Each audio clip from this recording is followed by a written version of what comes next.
I've got 100 stories that I could share with people about the miracles that I've seen, what happens when somebody keeps their eyes pure. I had a tenant coming to Edmonton at West Edmonton Mall. Big tenant, they wanted to sign a big deal. It was the first store in Canada. Everybody wanted them in Canada, but they came to us first, to West Edmonton Mall. And so this particular company has an annual gala. It actually moves around the world every year. It happened to be in New York that year.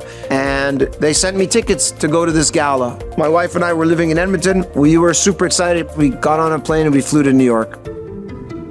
On the plane, I turned to my wife and said, Marina, this tenant came to Canada. They signed with us. They didn't open in Toronto. They didn't open in Vancouver. They didn't open in Montreal. They opened in Edmonton before anywhere else. And they took a huge store. This might be the biggest store they have. It's really important that this tenant does well. I don't think Hashem would appreciate me going to this gala. That Chas v'Shalom, maybe we'll see things or people might not be dressed properly. That's not the way to repay Hashem for what he did. I don't think we're going. I landed at the airport.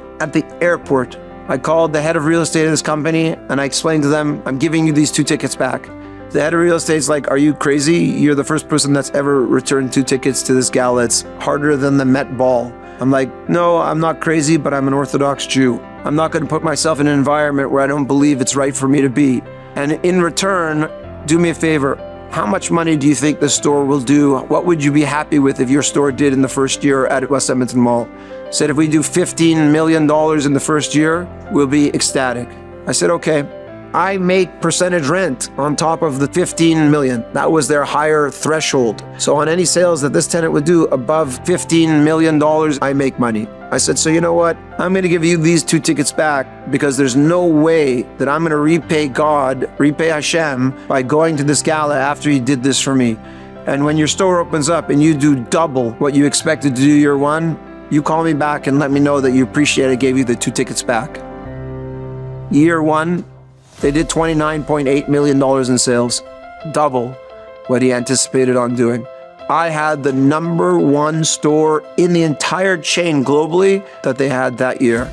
You know, people sometimes fool themselves into thinking that they need to run and jump and this and that and Chas v'Shalom compromise on things that they know that they shouldn't compromise on.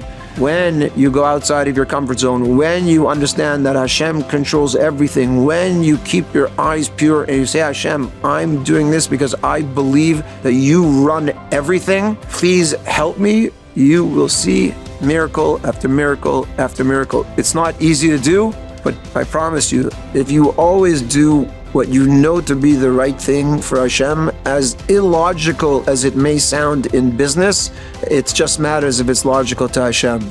And that's the best business advice you'll ever get in your entire life.